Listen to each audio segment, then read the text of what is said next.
Alright, this is going to be another review brought to you by Stormwind Studio. Today we're going to be checking out Modern RPG Bundle version 4 or 3 I guess as well. It's pretty much the same thing with lots of updates. Just want to dive right into it. So first thing I'm going to do is I'm going to load up a project. I already have one created and I open it up here. And the first thing I'm going to do is launch this, and I'm going to be basing this review on its features, its learning curve and ease of use, optimization, user support, and of course the value overall. So first thing I'll do, I'll click play and we'll dive into it and see what's included. So right away, seems pretty good. We got lots of AI here, we can talk to them. So he kind of tells you how to use your map and stuff like that. This guy here, he sells you some stuff. And exit this. And I think there's a quest system built in too. Yeah, this guy here gives you a quest for losing an important photograph. And then we can accept the quest, which is kind of cool. Also, the weapons are over here. There's a great variety of weapons. So lots you can do with them. I've played with this template now since almost the beginning. So I kind of have a good feel for what it can do and can't do. So your weapon system, I haven't played with since the update, but you can add attachments to your weapons, or at least you could. And I think you have to drop it first before you, yeah, you do. There we go. I'm just going to try and pick up an attachment. I know you could put an attachment on these, which is an awesome system. Maybe that's not the right gun for it, I don't know. It already has a scope. The scope system's really good. But I will say the attachment system does work. I just don't want to spend a whole lot of time going over it, but it's fantastic. Works great. Also in this template, you'll notice there's vehicles. And I'd have to say these vehicles are overall probably the best vehicles in any template I've ever used. I've already blown this car up, but I'll check this one out so you guys can get a feel for it. I think it may be the best vehicle system on the marketplace that I've used. So you can see inside of it, there is a radio you can add in and turn on your own stations in a very short amount of time. So yeah, this looks and feels great, and this is multiplayer replicated, which is awesome. So yeah, the vehicles are fantastic. So for its features, I'm definitely going to give it a 5 out of 5. Fantastic. Features are just spot on. There's loot crates, there's enemy AI. We'll get to it in a little bit about the AI as well. I want to touch on a couple of the other topics like the optimization. I've been using this since the beginning, like I mentioned.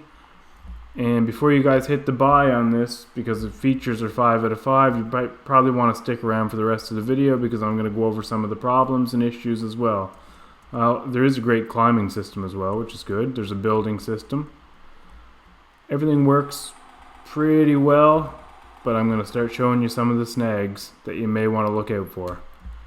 First thing is the user support on Discord. I do have a bit of an issue with it. This is the support system, and you can read this post here and see this has been a struggle since version 3 that was never addressed right up until its current point. The optimization is absolutely terrible. As soon as you add some AI into the scene, your frames per second are going to crumble. Doesn't matter if you're a AAA developer, it's going to take you months to figure this out. Maybe even what I've done in a project is delete the AI completely and put my own in there with spawners. Because this system does not come with AI spawners, so basically these things are active at all times. So you get a couple of these in the scene, you're going to watch your frames per second just crumble. So say you have a level, I'm going to be fair about this and put some all over the place. So you have a level, you're probably going to have a lot of AI in your scene. I'm just going to show you guys with the FPS here. Like I haven't added many, without the AI in the scene, I normally would get probably 60 FPS consistent. I just added a couple and it's dropping below 40 at all times. And when they get active, it crumbles even more. See, I'm at 30, 20. It'll keep crumbling. So these AI, so if I type BP Combat AI, if I delete these out of there, get rid of these AIs, you're going to notice right away my frames are up over 70. So I'm getting 60, 70 FPS. Everything is fantastic. If I bring them back in, like this, maybe I add in more. Maybe I have a big RPG, like you're supposed to be able to have. I have AI all over the place. Maybe I have a town way over here with some AI. Well, I'm not going to let them drop. Or maybe I have some way over there. I have a little town. You get the point. Put another few over here. So that'd be a town. And maybe you have an enemy zone out here with some AI that can attack you inside of another place. Hit the play button on those. All of a sudden, not so good. I'm down to 30. My MS is terrible.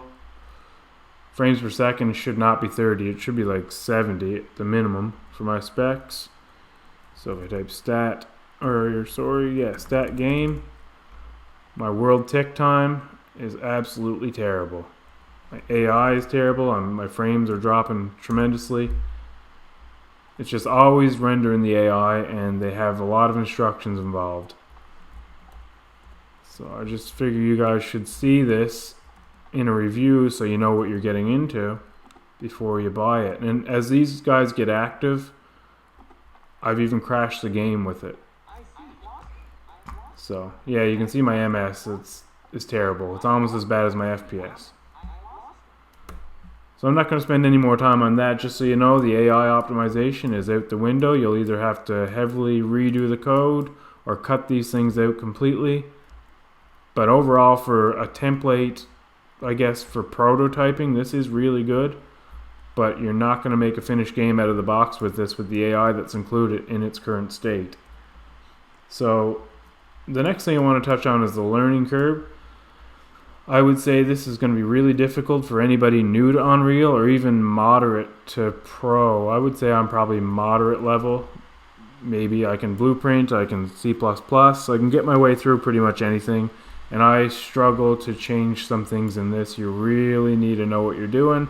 And even if you do, it can be difficult to change. So I would say for the easy use, I'm giving it a 1 out of 5. The optimization is getting a 2 out of 5. The reason I'm giving it the 2 is because the vehicles feel fantastic. All the guns feel fantastic. Maybe it deserves a little more than 2, but because of the AI state, it really crumbles the project to an unworkable situation unless you plan on reworking it and cutting all these guys out. I want to touch on the last thing, which is the value overall. I think because a lot of work went into this and the developer had a clear vision at one time, and if he would just listen maybe and do some optimization instead of pushing into another version, take care of the old version first, I would say this would be well worth it. Maybe the best asset on the marketplace, but at its current state, I would have to say overall, I would give it a very generous 2.5 out of 5 stars. So overall, I'm going to give it a 2.5 out of 5 stars. So you might want to rethink about getting this if you care about optimization. If you're just prototyping and you want the awesome weapon system, multiplayer support with pretty awesome vehicles, which these will hit your performance as well, so be careful. Prototyping worth it. Overall, if you're looking to get something and put it on the marketplace in the next 6 months, I'm going to say you're probably not going to be able to without cutting everything out of it. So, overall, 2.5 out of 5. Fantastic template, lots of features, everything you could ever need, just poor optimization and poor support. Hopefully this helped you guys out making your decision on whether or not you're going to buy this, and I'll see you on the next one.